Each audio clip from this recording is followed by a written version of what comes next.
आज हम जो चैप्टर पढ़ने जा रहे हैं वो क्लास 10 CBSE NCERT क्षितिज भाग 2 का जो चैप्टर है उसका नाम है बाल गोविंद भगत। तो चलिए हम देखते हैं। तो सबसे पहले हम जो इस चैप्टर के कवि का नाम है राम वृक्ष बेनीपुरी जी, उनकी जीवनी जान लेते हैं। तो चलिए देखते हैं।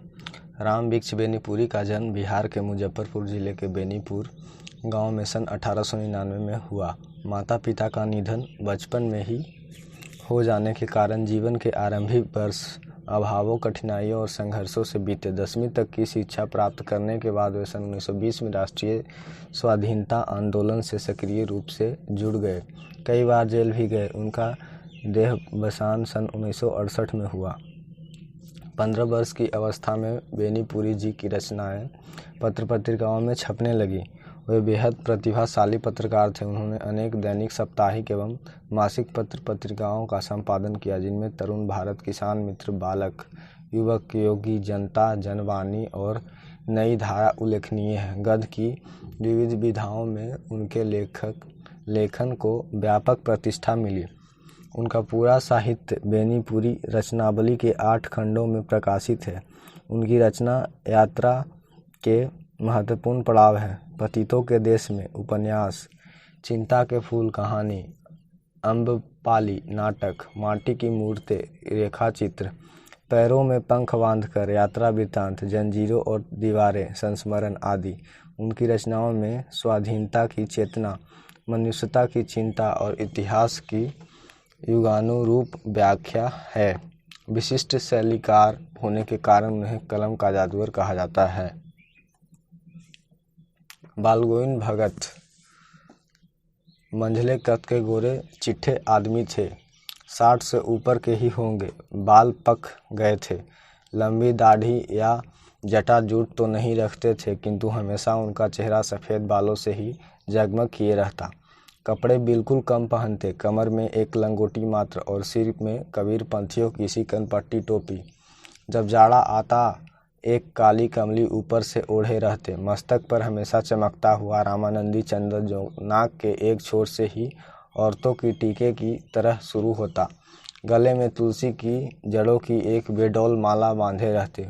ऊपर की तस्वीर से यह नहीं माना जाए कि बाल गोविंद भगत साधु थे, नहीं, बिल्कुल गृहस्थ।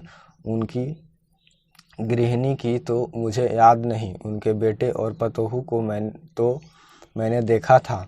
थोड़ी खेतीबाड़ी भी थी। एक अच्छा साफ सुथरा मकान भी था, किंतु खेतीबाड़ी करते, परिवार रखते भी बाल गोविंद भगत साधु से था। साधु की सब परिभाषाओं में खरे उतरने वाले। कबीर को साहब मानते थे। उन्हीं के गीतों को गाते, उन्हीं के आदेशों पर चलते, कभी झूठ नहीं बोलते, खरा व्यवहार रखते, किसी से भी दो टूक बात करने में संकोच नहीं करते, न किसी से खामखा झगड़ा मोल लेते, किसी की चीज़ नहीं छूते, न बिना पूछे व्यवहार में लाते।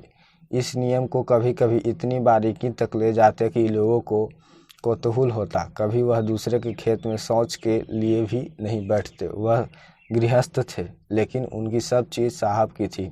जो कुछ खेत में पैदा होता, सिर पर लादकर पहले उसे साहब के दरबार में ले जाते, जो उनके घर से 4 कोस दूर पर था। एक कबीरपंथी मठ से मतलब वह दरवाज़ा में भेंट रूप रख लिया जाकर प्रसाद रूप में जो उन्हें मिलता उसे घर लाते और उसी से गुजर चलाते।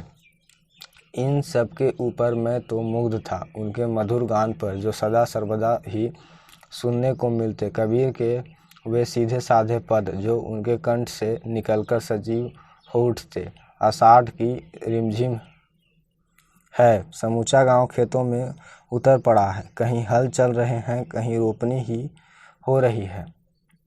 धान के पानी भरे खेतों में बच्चे उछल रहे हैं। औरतें कलेवा लेकर मेड़ पर बैठी है। आसमान बादल से घिरा, धूप पर नाम नहीं, ठंडी पुरवाई चल रही है। ऐसे ही समय आपके कानों में एक स्वर तरंग झंकार सी कर उठी। यह क्या है, यह कौन है, यह पूछना न पड़ेगा। बाल गोविंद भगत समूचा शरीर कीचड़ में लिथड़े अपने खेत में रोपनी कर रहे हैं। उनकी उंगली एक एक धान के पौधों को पंक्तिबद्ध खेत में बिठा रही है। उनका कंठ एक एक शब्द को संगीत के जीने पर चढ़ाकर कुछ को ऊपर स्वर्ग की ओर भेज रहा है और कुछ को इस पृथ्वी की मिट्टी पर खड़े लोगों के कानों की ओर। बच्चे खेलते हुए झूम उठते हैं, मेड़ पर खड़ी औरतें के ओठ कांप उठते हैं, वे गुनगुनाने लगती हैं, हलवाहों के पैर ताल से उठने वाले हैं, रोपनी करने वालों की अंगुलियां एक अजीब क्रम से चलने लगती है। बालगोविंद भगत का यह संगीत है या जादू। भादों की वह अंधेरी अधरतिया, अभी थोड़ी ही देर पहले मूसलाधार वर्षा खत्म हुई है। बादलों की गरज, बिजली की तड़प में आपने कुछ नहीं सुना हो, किंतु अब झिल्ली की झंकार या दादुरों की टर बालगोविंद भगत के संगीत को अपने कोलाहल में डुबो नहीं सकती। उनकी खंजड़ी डिमक डिमक बज रही है और वे गा रहे हैं, गोदी में पिया बा, चमक उठे सखिया, चूक उठे ना। हाँ, पिया तो गोद में ही है, किंतु वह समझती है वह अकेले है। चमक उठती है, चिहुक उठती है। उसी भरे बादलों वाले भादों की आधी रात में उनका यह गाना अंधेरे में अकस्मात कौंध उठने वाली बिजली की तरह किसे न चौंका देता। अरे अब सारा संसार निस्तब्धता से में सोया है।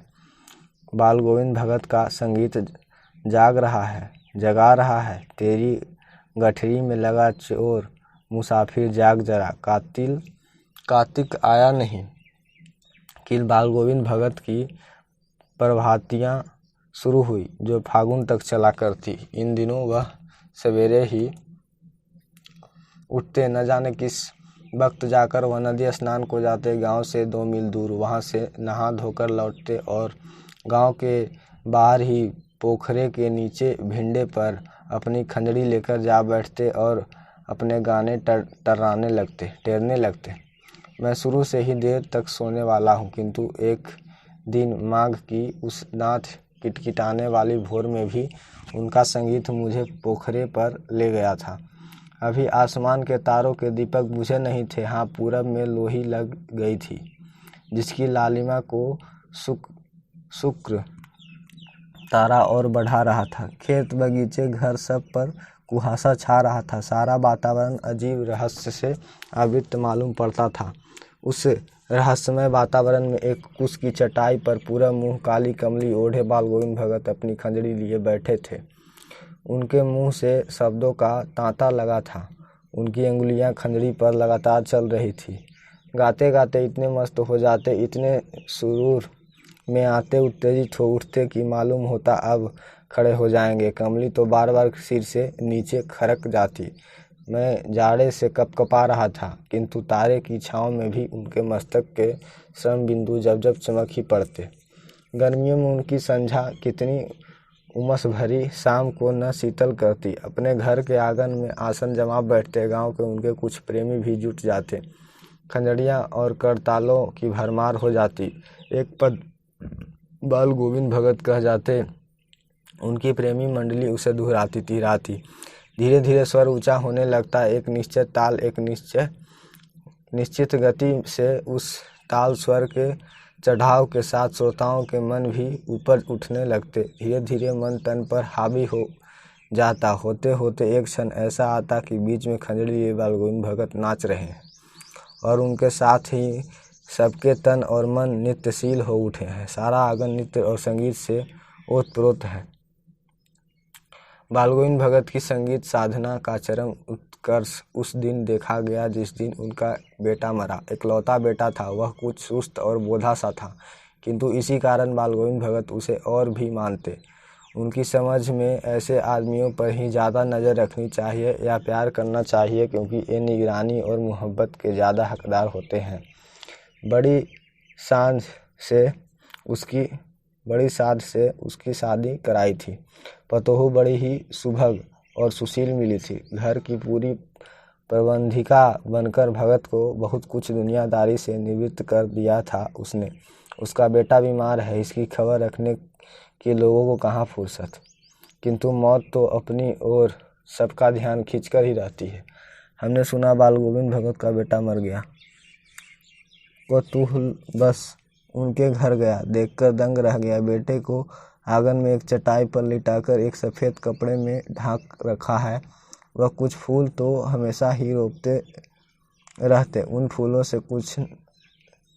फूलों में कुछ तोड़कर उस पर बिखरा दिए, फूल और तुलसी दल भी। सिरहाने एक चिराग जला रखा है और उसके सामने जमीन पर ही आसन जमाए गीत गाए चले जा रहे हैं। वही पुराना स्वर, वही पुरानी तल्लीनता। घर में पुतोह रो रही है, जिसे गांव की स्त्रियां चुप कराने की कोशिश कर रही, किंतु बालगोविंद भगत गाए जा रहे हैं। हाँ, गाते गाते कभी कभी पुतोहू के नज़दीक भी जाते और उसे रोने के बदले उसे मनाने को कहते। आत्मा परमात्मा के पास चली गई बिरहनी और अपने प्रेम से जा मिली, भला इससे बढ़कर आनंद की कौन बात। मैं कभी कभी सोचता यह पागल तो नहीं हो गए, किंतु नहीं, वह जो कुछ कह रहे थे उसमें उनका विश्वास बोल रहा था, वह चरम विश्वास जो हमेशा ही मृत्यु पर विजय होता आया है।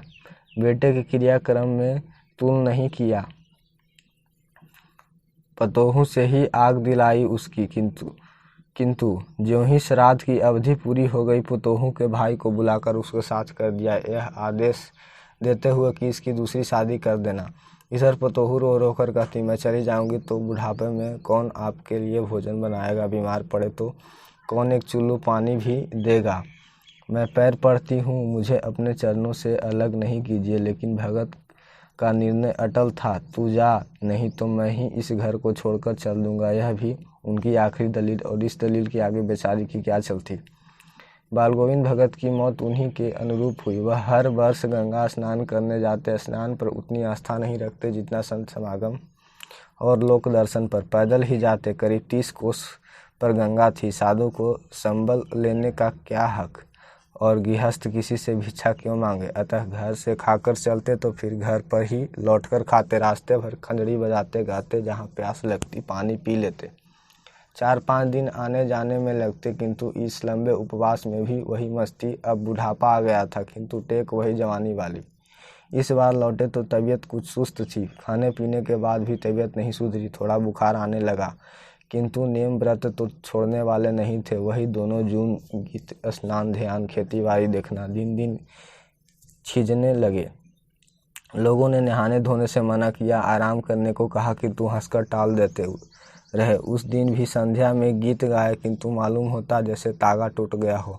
माला का एक एक दाना बिखरा हुआ। भोर में लोगों ने गीत नहीं सुना। जाकर देखा बालगोविंद भगत नहीं रहे, उनका पंजड़ पड़ा है।